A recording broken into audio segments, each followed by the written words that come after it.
E aí pessoal, eu sou Augusto Salgado, professor e cientista social, e o Durkheim é mó Maria vai com as outras. Bem-vindos ao Salgado Social.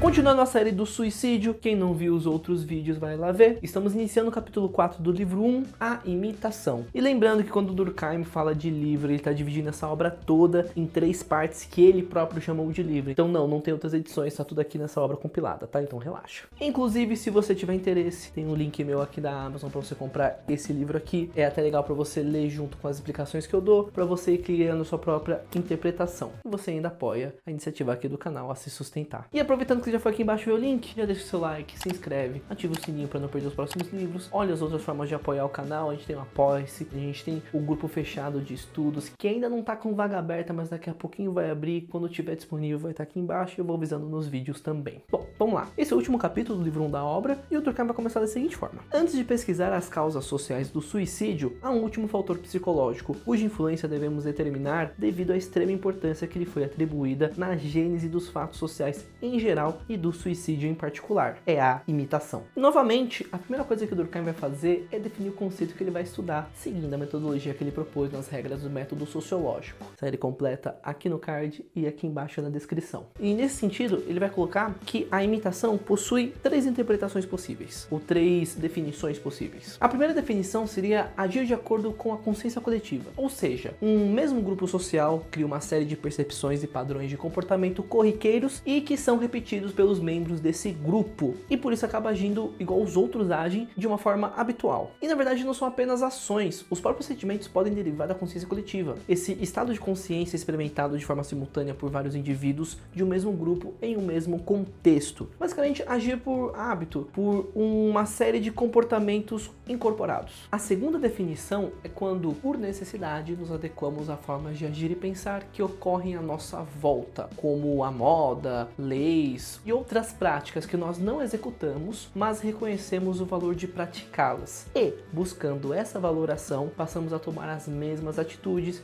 e ter os mesmos pensamentos. E a terceira e última é quando produzimos um ato que vimos acontecer ou que ouvimos falar, não buscando por uma utilidade, mas apenas pelo ato de copiar, como o bocejo, o riso contagiante e, em certos casos, o próprio choro. O Durkheim vai dizer que essas 3 definições são fatos muito diferentes, mas que levam o mesmo nome no senso comum. A primeira definição, a da consciência coletiva, não é exatamente uma imitação, é mais um hábito, uma forma de agir que aprendemos por educação e convívio naquela sociedade, e esta não interessa ao estudo, pois ela é geral ao grupo, não fazendo sentido atingir mais certos estratos do que outros, como ocorre com o suicídio, portanto o Durkheim já descarta essa. A segunda, que eu dei moda e leis como exemplo, implica num certo cálculo racional, uma intenção de agir conforme o esperado, seja para não chocar os costumes ou mesmo para obter algum lucro social. O Durkheim vai falar que esta não é na verdade um tipo de imitação, pois se faz agir por respeito ou receio de represálias, não pelo impulso de imitar.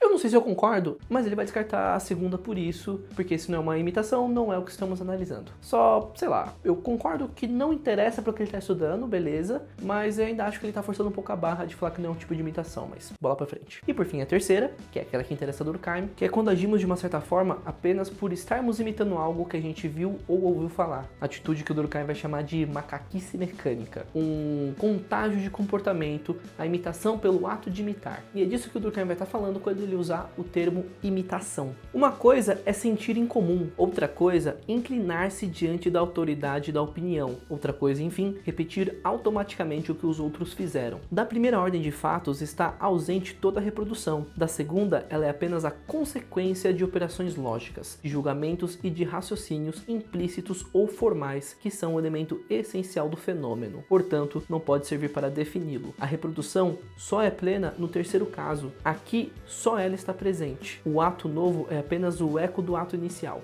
E partindo desse fato, o Durkheim vai definir imitação da seguinte forma. A imitação, quando um ato tem como antecedente imediato a representação de um ato semelhante, anteriormente realizado por outros, sem que entre essa representação e execução se intercale nenhuma operação intelectual, explícita ou implícita, sobre as características intrínsecas do ato reproduzido. Ele também vai distinguir a imitação imitação de epidemias morais. Certos contextos fazem com que aumentem as taxas de suicídio de uma sociedade, inclusive suicídios similares, mas que não são imitação. Acontece que o fato que levou ao primeiro suicídio é tão forte e presente que faz com que outras pessoas também se suicidem. Mas esses últimos não o fazem por imitação, mas sim pela mesma causa que gerou o primeiro suicida. Por exemplo, soldados que vão a batalhas que evidentemente vão resultar na morte deles, mas que será vantajosa para a batalha como um todo. Ou então populações que se suicidam devido ao temor de que a invasão inimiga traga destinos piores do que a morte. Ou a grande quantidade de suicídios que haviam entre pessoas escravizadas aqui no Brasil, porque as pessoas preferiam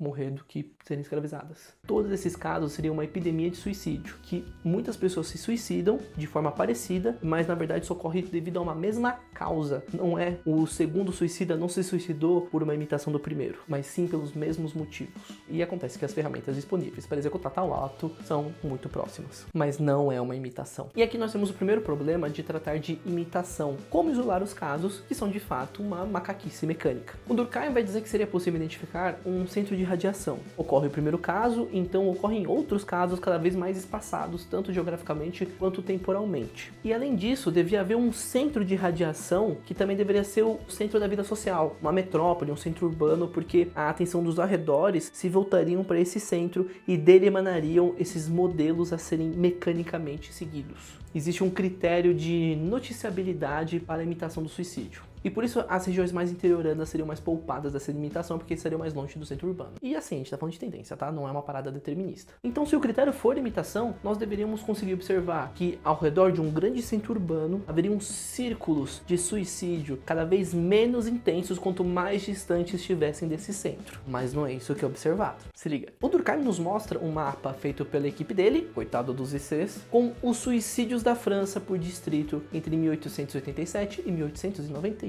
Nesse centro mais escuro fica Paris e os seus arredores, mas dá pra ver que os suicídios vão se desenvolver como se fossem braços emanando da capital e não em padrões circulares esperados para o caso de suicídio por imitação. Olha que legal, vamos revisar uma parada. Eu já fiz um vídeo explicando pra vocês o que faz uma coisa ser científica, vou deixar o link aqui em cima e aqui na descrição também, mas vamos dar uma lembrada. Para uma afirmação ser científica, é necessário que ela seja empírica, ou seja, outras pessoas devem conseguir repetir o teste feito. E qualquer um pode levantar esses dados que o Durkheim trabalhou para verificar se o suicídio emana de fato de forma circular e provavelmente vai chegar na conclusão de que não é circular. Além disso, deve ser revisto por pares. E essa afirmação do Durkheim já foi testada e retestada várias vezes. E deve ser falseável, ou seja, deve ser possível tentar provar que está errado. No caso, a hipótese do suicídio ser um ato de imitação seria falseado caso não se encontrasse essa irradiação circular esperada, e não se encontrou, portanto é uma afirmativa falsa. Quando Durkheim fala que o suicídio acompanha a vida social, ele coloca também certos achados que, se forem verificados, falsearia a sua hipótese, mas ele não encontra e por isso não consegue falsear. Por isso que ele está caminhando mais no sentido do suicídio ser uma derivação da vida social. Só que antes de testar mais essa hipótese, ele está descartando as outras. No caso, ele está descartando que o suicídio é um ato de imitação, ou pelo menos que a imitação é relevante para a construção do suicídio como fato social. A ciência não busca a verdade, a ciência busca estar menos errada. Toda vez que tentam falsear a afirmação do Durkheim ou de qualquer outro cientista e não se consegue, a hipótese se torna mais e mais robusta, como é o caso do Durkheim. O que ele está fazendo aqui é reforçando a ideia de que o suicídio é uma parada que deriva da vida social. Enfim, esses achados não são suficientes para descartar a influência da imitação no suicídio, mas indicam que, caso exista, é uma influência fraca a ponto de não ser relevante para o estudo. Ele conclui que, mesmo em casos de imitação, o suicida já tinha uma disposição forte ao ato e o exemplo só foi a gota d'água. Pode-se dizer, portanto, que, salvo em raríssimas exceções, a imitação não é um fator original do suicídio. Ela só faz aparecer um estado que é a verdadeira causa geradora do ato e que, provavelmente, sempre teria encontrado um meio de produzir seu efeito natural, mesmo que a imitação não tivesse interferido, pois é preciso que a predisposição seja particularmente forte para que baste tão pouca coisa para fazê-la passar ao ato. Mas ele não coloca dados sobre isso, tá? Então fiquem com uma pulga atrás da orelha nesse ponto aqui do Durkheim. O que ele coloca que é legal é que a imitação, se for influente, é pouco relevante e por isso podemos seguir sem abordá-la novamente nesse ponto. Beleza, Durkheim, tamo junto. Mas eu sei que você tá pensando, ou provavelmente pensou, 13 Reasons Why, os 13 porquês, ou outras obras e notícias que abordem suicídio, são sempre acompanhados com aquele papo de que falar sobre suicídio aumentam as taxas de suicídio. E aí, Durkheim? Então, tá correto e isso não muda o que o Durkheim falou. Olha só, a primeira coisa que o Durkheim coloca é que não é apenas falar sobre suicídio, é a maneira como se fala. Uma descrição acadêmica, como o próprio Durkheim tá fazendo na obra chamada O Suicídio, não é relevante para aumentar as taxas de suicídio regionais. Agora, a verificação da grande mídia de um espetáculo sensacionalista envolvendo o suicida ou o ato de se suicidar acaba fazendo com que surjam imitadores, sim. Mas a imitação bem pode, num círculo restrito, determinar algumas reedições de um mesmo pensamento ou de uma mesma ação, mas nunca tem repercussões suficientemente extensas ou profundas para atingir ou modificar a alma da sociedade. Ou seja, sim, a publicidade gera imitadores, mas esse fato é irrelevante para o suicídio como fenômeno social. As ocorrências são muito pequenas para que seja considerado uma mudança de comportamento e, como Durkheim busca estudar o suicídio como fenômeno social em uma perspectiva sociológica, devido ao fato da imitação não ser a raiz das causas do suicídio e acabar refletindo em apenas um pequeníssimo, na verdade, aumento das taxas, passa a não ser relevante para o estudo. Isso numa perspectiva sociológica analítica, tá? Se temos uma taxa de 10 mil ocorrências de algo em uma população, 2 ou 3 a mais é